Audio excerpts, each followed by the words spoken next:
प्रश्न जपता यावे म्हणून संविधान तयार करण्यात आले. आता लोकसंख्या फट म्हटलं की प्रत्येक नागरिकाच्या गरजाही अमर्यादित. ह्याच अमर्यादित गरजा पूर्ण करण्यासाठी त्या भागासाठी सदस्य निवडले जातात. ग्रामीण भागात तो सदस्य सरपंच म्हणून निवडून दिला जातो. शहरी भागात आमदार खासदार म्हणून निवडून दिले जातात. आता प्रश्न तर पडलाच असेल की हे सरपंच आमदार कसे निवडून दिले जातात.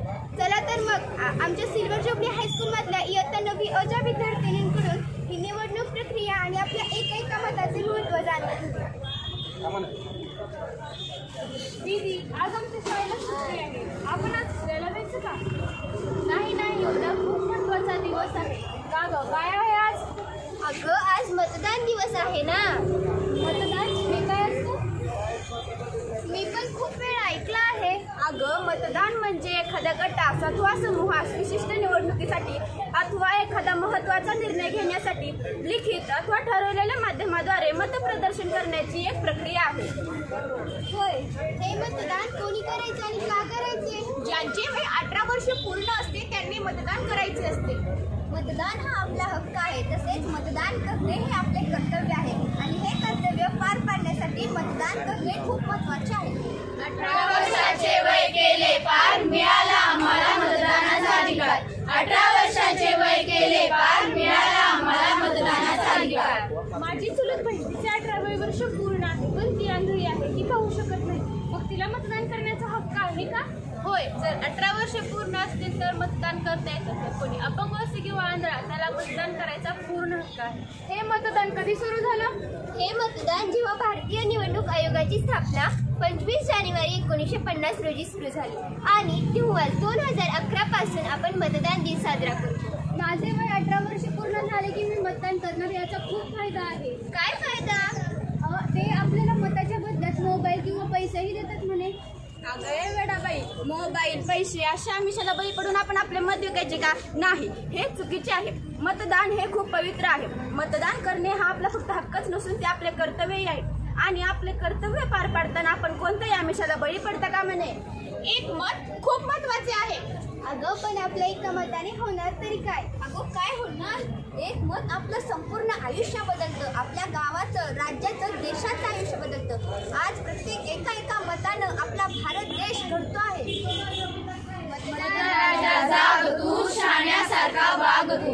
मतदान राजा जाग तू, शहाण्यासारखा वाग तू. मला एक प्रश्न आहे, विचारू का? हो, विचार की. निवडणुका कशासाठी घेतात?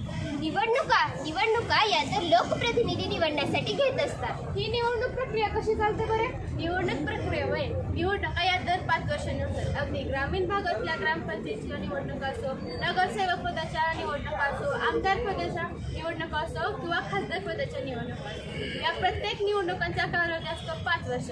या दर 5 वर्षांनी होणाऱ्या निवडणुकीसाठी मतदान करणाऱ्या प्रत्येक व्यक्तीने आपलं नाव मतदान यादीमध्ये असायला हवे. मतदानाची तारीख निश्चित होते.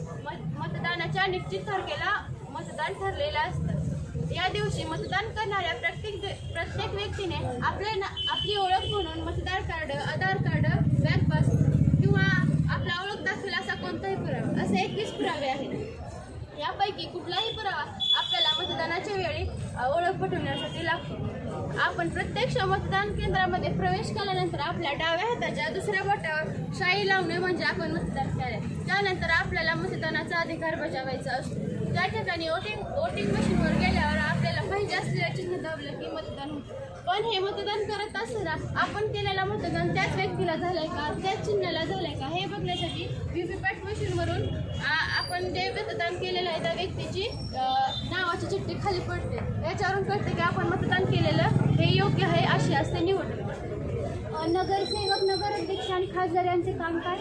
प्रत्येक लोकप्रतिनिधींची जबाबदारी ठरलेली असते. नगराध्यक्ष शहराची जबाबदारी पार पाडतात तर आमदार तालुक्याची जबाबदारी पार पाडतात. देश पातळीवरील सुरक्षा, शिक्षण, उद्योग, कृषी, देशाच्या प्रगतीचे धोरण पार पाडण्यासाठी आपण खासदार निवडतो. निवडणुका ह्या लोकशाही पद्धतीतच का घेतल्या जातात? लोकशाही शासनाच्या कारभारामध्ये आपला सहभाग आहे. ही जाणीव निवडणुकींच्या मार्गाने लोकात निर्माण करतात. त्यामुळे लोकशाही आणि शासनाच्या बदल घडवून आणणे हे निवडणुकांमुळे शक्य होते. आपण मतदान एकदाच केले तर पुन्हा करू शकतो का? नाही, आपण मतदान एकदाच करू शकतो. आपण एकदा मतदान केलं याचा पुरावा तरी काय? आपल्या डाव्या हाताच्या दुसऱ्या बोटावर शाईने खून केलेले असते. यावरून कळते की आपण मतदान केले आहे. मतदानामध्ये मताची अदलाबदल होते का? नाही, मतदानामध्ये मताची अदलाबदल कदापि होत नाही आणि त्यावर एक पर्याय सुद्धा आहे, तो म्हणजे ईव्हीएम मशीन. ज्यावर आपण बटन दाबले की आपण ज्या व्यक्तीला मतदान केलेले आहे त्या व्यक्तीच्या पक्षाच्या चिन्हाची चिठ्ठी आपल्याला खाली पडताना दिसते आणि त्यावरून आपल्याला समजते की आपण केलेले मतदान हे योग्य आहे. मतदान करण्यासाठी काय काय आवश्यक आहे?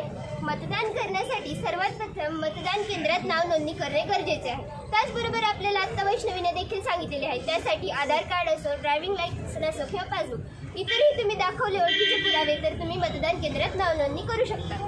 नोंदणीमध्ये नाव नोंदवायला काय काय आवश्यक आहे? मला एक माहिती आहे, 18 वय वर्ष पूर्ण लागतं. आणखीन काय काय आवश्यक आहे? मतदार यादीमध्ये नाव नोंदवायला जन्म पुरावा किंवा शाळा सोडल्याचा दाखला, आधार कार्ड, बँक पासबुक, 2 पासपोर्ट साईजचे फोटो इत्यादी गोष्टी नाव नोंदवायला आवश्यक आहे. मतदान करण्यासाठी काही विशेष शिक्षण घ्यावे लागते का? नाही, 18 वर्ष पूर्ण असणे गरजेचे आहे. आपल्याला मतदान प्रत्यक्षच करता येतं, ऑनलाईन करता येत नाही का? आणि हो, भारतीय सैन्य दलातील सैनिक मतदान कसे करतात? हो, आपल्याला मतदान हे प्रत्यक्ष जाऊनच करावे लागते आणि भारतीय आर्मीतील फौजींना मतदान करण्यासाठी एक मतपत्रिका पाठवली जाते व त्या मतपत्रिकेने फौजींना आपला मतदानाचा हक्क बजावायचा असतो. देशात अनेक निवडणुकांमध्ये एकेका मताने अनेकांचा पराभव झाला, त्यासाठी एक मत खूप महत्त्वाचे आहे. बरं का मंडळी, थोड्याशा पैशासाठी आपण आपलं मत विकू नये. आपण जो मतदार निवडून देतो तो समाजाप्रती उच्च शिक्षित आहे की नाही, समाजाप्रती त्याला जाणीव आहे की नाही हे बघितलं पाहिजे आणि त्याच्या जाती धर्माकडे लक्ष न देता आपण ईव्हीएम मशीनवर बटन दाबून मत करायचे आहे. आपण सर्वांनी मतदान करणे हे खूप गरजेचे आहे, कारण आपल्या एका मताने एक चांगला उमेदवार निवडून येऊ शकतो. तो उमेदवार आपल्या गावाचा, जिल्ह्याचा, तालुक्याचा विकास करू शकतो. म्हणून आपण सर्वांनी भारताचे नागरिक म्हणून मतदान करणे गरजेचे आहे. मतदान म्हणजे मतदान असतं तुमच्या आमच्यासाठी संविधानाचं वरदान असतं. मतदान म्हणजे मतदान असतं तुमच्या आमच्यासाठी संविधानाचं वरदान असतं. ए ऐक जरा मतदारा, तुला लोकशाहीची आण. हे ऐक जरा मतदारा, तुला लोकशाहीची आण. कर खुशाल निर्भयतेनं तुझ्या हक्काचं मतदान. कर खुशाल निर्भयतेनं तुझ्या हक्काचं मतदान. नको प्रलोभनेनं, नको कुणाचा दबाव. नको प्रलोभनेनं, नको कुणाचा दबाव. नको कशाची सक्ती, नको करू भाव. नको कशाची सक्ती, नको करू भाव. नको घेऊ मताचे पैसे का उगाच विद्येपण. नको घेऊ मताचे पैसे का उगाच विद्येपण. कर खुशाल निर्भयतेनं तुझ्या हक्काचं मतदान. कर खुशाल निर्भयतेनं तुझ्या हक्काचं मतदान. तुझ्या हक्काचं मतदान. तुझ्या हक्काचं मतदान. छान छान.